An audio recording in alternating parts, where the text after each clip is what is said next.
$4 million. To give you a sense of how that looks in chart form, take a look. Can you see where Justice Thomas is on that bar chart? It has been said that look where your treasure is, for there your heart will be also. Conservative Supreme Court Justice Clarence Thomas has collected a whopping $4 million throughout his career, 2.4 million of which he raked in over the last 20 years. He is not the only Supreme Court justice who might have had his Supreme Court decisions swayed by luxurious trips. However, the amount of gifts that Justice Thomas has collected outpaces the other justices combined. Take a look. Justice Elena Kagan's calculated to have received gifts valued at just under $1,200. That's over 20 years. Justice Ruth Bader Ginsburg over $59,000. Again, over 20 years, $3,000 a year. Now, Justice Samuel Alito taking quite a bit more, $170,000 over 20 years. But none of that is in the zip code of the ballpark of Justice Clarence Thomas, whose gifts totaled over $4 million. To give you a sense of how that looks in chart form, take a look. Can you see where Justice Thomas is on that bar chart? The big red bar on the left? That's Clarence Thomas compared to all the other justices who served during this time. So this data comes from the watchdog group Fix the Court. And to review, Thomas collected $4 million in gifts. Antonin Scalia came in second with $175,000 plus in gifts received in the last 20 years. Alito took in $170,000 in gifts. Former Justice John Paul Stevens took in $79,000, and Ruth Bader Ginsburg took in $55,000. The issue here is whether these gifts are influencing any Supreme Court decisions. And NYU professor Melissa Murray believes that in a way they do. Take a look. It has been said that look where your treasure is, for there your heart will be also. Right. And it's not surprising that some of the individuals who have been linked to some of these gifts, like the Koch brothers network, which has had Justice Thomas speak at donor events, for example, happens to be deeply involved in a set of major challenges to the regulatory state. These are cases we're still waiting for the court to decide, but we already know at least where the Koch brothers would like Justice Thomas to be. I guess now we're just waiting to find out have they made enough payments on it? I don't know, but that's kind of where all of this is going. There's been a lot of reporting, some of it by the New York Times last year, about this Justice Thomas complaining about his small judicial salary, which is actually quite significant relative to what other Americans make, and how maybe he wouldn't stay on the court. And all of these very wealthy interests were like, no, no, no. Let's figure out how to keep you on the court and keep you happy. And suddenly you see the money start rolling in. So if you're wondering how they collected this data, how they broke it down, Fix the Court has information on that. Across all the years and all the tabs, we count meals and lodging as 2 gifts, and we count each leg of a round trip flight as 1 gift. So it's 2 gifts per round trip, and unless otherwise stated, we assign the cost per hour of a flight on a private plane to be $10,000, which can range from $5,000 to $25,000, depending on plane size and other circumstances. And remember, thanks to reporting by ProPublica, we learned last year that Justice Thomas was not disclosing these gifts, which was, of course, unethical. As a result of that reporting, he had no choice but to finally disclose that billionaires like Harlan Crow were showering Thomas with luxury vacations and more material gifts. When his disclosure form was released to the public, Justice Thomas included an unusual addendum, a statement defending his acceptance of gifts from Harlan Crow, a real estate magnate in Texas and a donor to conservative causes. He had inadvertently omitted information on earlier forms, the statement said, which also sought to justify his decision to fly on private jets. He stated that he had been advised to avoid commercial travel after the leak of the draft opinion overturning Roe versus Wade. Due to mounting pressure, the Supreme Court also finally adopted its first ethics code last November. But there is no enforcement mechanism and there is no process in place to handle ethics complaints. What's even more infuriating, there are no specific restrictions on gifts, travel, or real estate deals. Now, Maz and Francesca, do you think this revelation is even going to make a difference? If there's no enforcement mechanism, it's all self-reporting. They do their own report, they investigate themselves and then make a determination. Is anything going to change here? pausing here to deliver some honest truth as we do in our news coverage as well. TYT is facing challenges, guys, as the entire industry is. You know who could make the difference? You. If you hit the join button below, it's gonna make all the difference and keep us in business. We appreciate you, thank you. I mean, that's what's so wild about this entire saga. Ever since we found out that Harlan Crow has been bought and sold by that Clarence Thomas has been bought and sold by the likes of Harlan Crow, is that we now know that all you have to do is report the gifts. You just gotta come clean about it. No one's gonna prevent you from continuing to accept lodging, meals, 18-wheelers, private jet flights to, far-flung vacations. But like, you just gotta tell us. This had to be done by a fix the court, like a watchdog organization, and still Justice Thomas is freaking out about it, and still Sam Alito is freaking out about it, and like, it just, doesn't it feel like there's no bigger admission of guilt that yes, I am bought and sold by billionaires to weigh in, not just on cases that could affect them broadly, whether it is like labor law, right? Whether it is environmental law, but specifically the thing like Paul Singer having a hedge fund owner, having a case before the court and yet was fly fishing with Sam Alito. Like, these are people who are getting what they pay for. My thing with this and the fact that it's so outsized for Clarence Thomas is like, he's gonna rule your way anyway. I feel like he's taking y'all for a ride. You know he's a conservative. You could just give him a little bit less. He'll still rule in your favor because that's what he believes. I think after this report has come out, he's gonna do the right thing and step down. Just kidding.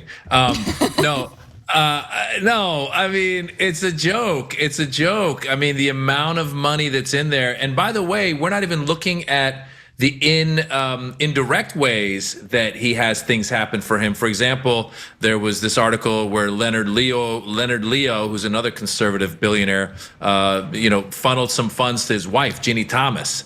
So these guys have ways of doing mob stuff where the only difference is the mob walks in and slips the money in the guy's hand. Hey, don't forget who's taking care of you.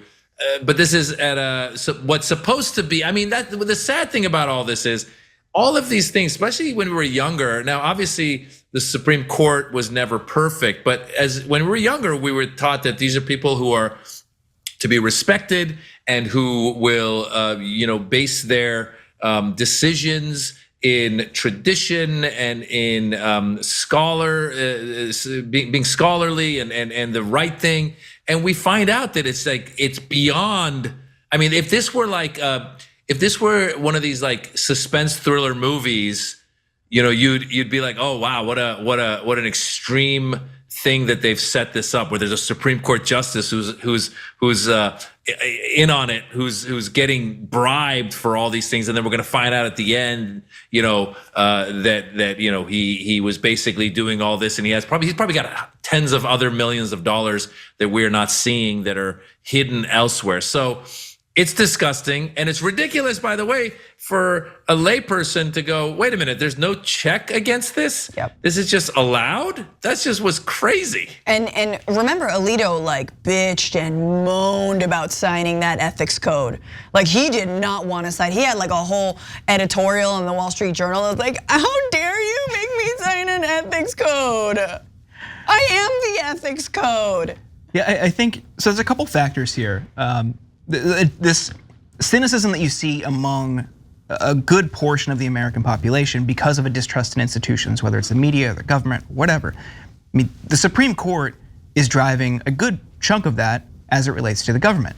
How can you, as Maz was saying, as a layperson, look at this and think we should trust it, we should see it as an entity that has integrity, when you have, even in response to requests for appearing in a hearing in the Senate, justice is just saying, no, we're not gonna do that. Yep. And you have Democrats saying, oh, this is unacceptable. Senate Democrats just kind of stomping their foot, tweeting like, someone's gotta do something, and then that's it.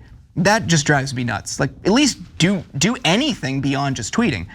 But subpoena them. I want to see them defy it. I mean, Steve Bannon's going to jail, joining Peter Navarro. Let's go. Let's subpoena the Supreme Court to actually testify. Again, once again, none of us are saying there will be actual consequences. Heaven forbid we expand the court. Heaven forbid. And this is the other thing. It's like, oh, it was the greatest democracy on earth. Oh yeah, separation of power. You know, executive branch, judicial branch, legislative. You know, it's all great. Like, but literally, this has not been on the books. You can accept gifts no matter how much, as so long as you report it, and even then they don't want to report it. And we're supposed to believe in this justice system. And we are at a time when the right, all week long, it's been a week of this, the justice system is rigged against Donald Trump and all of the powerful, and how dare they? No, man.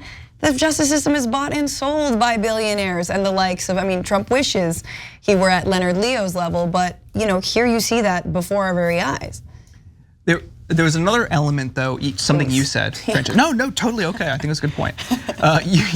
You talked about him taking them for a ride, and I think it's part of that, but also he seems to be so willing to go far and beyond what any other conservative justice will write in a concurrence or even a dissent. The arguments that he has made against affirmative action, against affirmative action, maybe for segregation. Yep. Like there are some stances he is very clearly willing to take that no other justice will, and maybe they see him as a conduit in laying the foundation for worse decisions later down the line.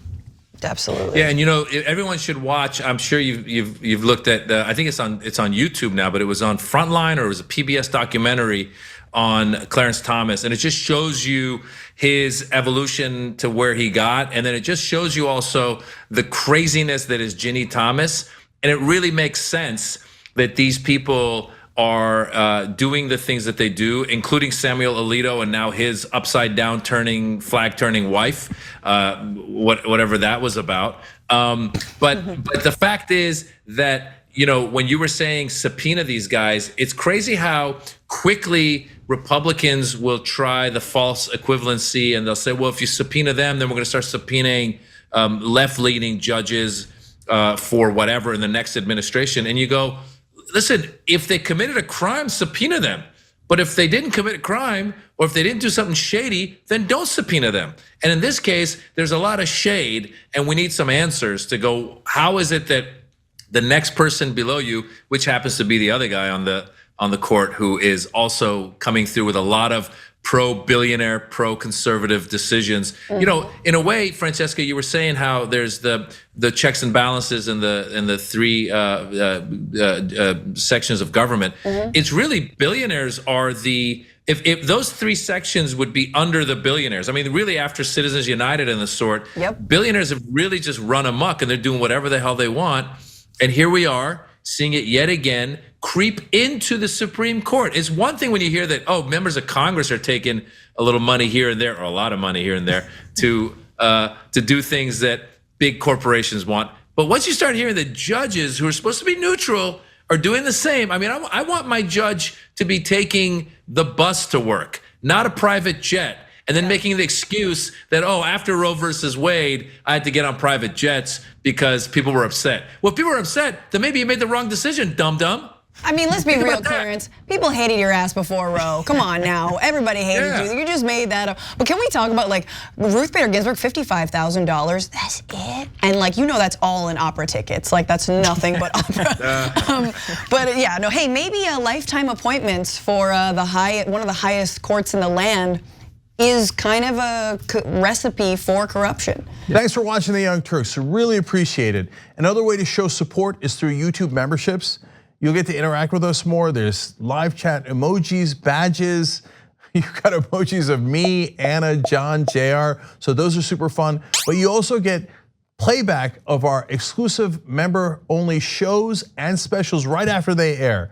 So all of that, all you gotta do is click that join button right underneath the video. Thank you.